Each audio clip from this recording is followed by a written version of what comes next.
શહેરના નવા બજારમાં આવેલ ફર્નિચરની દુકાનમાં મોડી રાત્રે આગ લાગી હતી। ફાયર બ્રિગેડની ટીમે ભારે જહેમત બાદ ત્રીજા માળે આગ પહોંચી તે પહેલા કાબૂમાં લીધી હતી। શહેરના નવા બજાર વિસ્તારમાં આવેલ ફર્નિચર અને પડદાની દુકાનમાં રાત્રે 1 વાગે આગ લાગી હોવાનો કોલ વડોદરા ફાયર વિભાગને મળ્યો હતો। આગને લઈને ફાયર બ્રિગેડ અને પોલીસ ઘટના સ્થળે આવી પહોંચી હતી। આ કેટલી વિકરાળ બની હતી કે ધુમાડાના દ્રશ્યો દૂર દૂર સુધી જોવા મળ્યા હતા। ઘટનામાં દુકાનના પહેલા માળે અને બીજા માળે રહેલ તમામ સામાન બળીને રાખ થયો હતો। આગના કારણે લાખોનું નુકસાન થયું હોવાનું પ્રાથમિક અંદાજ સેવાઈ રહ્યો છે। આગની ઘટના સંદર્ભે દાંડિયા બજાર ફાયર સ્ટેશનના ઓફિસર દ્વારા જણાવ્યું હતું કે નવા બજારમાં આવેલ 58 નંબરની ફર્નિચરની દુકાનમાં આગ લાગી હોવાનો કોલ અમને મળ્યો હતો। રાત્રિના 1 વાગે આગનો કોલ મળ્યો હતો। અમે સ્થળ ઉપર પહોંચીને આગને કંટ્રોલમાં લીધી છે। આ દુકાનમાં પડદા અને અન્ય સામગ્રી હતી।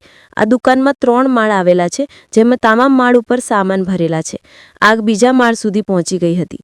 વધુમાં જણાવ્યું હતું કે આ દુકાનમાં ફર્નિચર અને લાકડાની સામગ્રી હોવાથી આગ વધુ પ્રસરી હતી। નવા બજારની અંદર 58 નંબરની દુકાનમાં એક ફર્નિચરની દુકાન છે અને પડદા ને એવું બધું એમાં છે। એમાં આગ લાગી હતી લગભગ 1 વાગ્યાના આસપાસ આગ લાગેલી। એ આગ અત્યારે કાબૂમાં લઈ લીધેલી છે અને કુલિંગ પદ્ધતિ અત્યારે ચાલુ છે।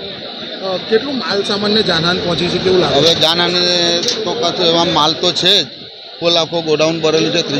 ત્રીજો માળ બી ભરેલો છે। હવે કેટલો નુકસાન થયું અમને જાણવા મળે નથી। આગ કેટલી સુધી ઉપર, કેટલા માળ?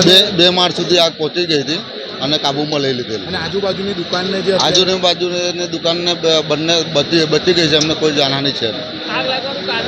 હવે આગ લાગવાનું કારણ હજુ જાણવા મળેલ નથી। હવે તપાસનો વિષય છે। મારો પરિચય દાંડિયા બજાર fire station officer Pratap Damor.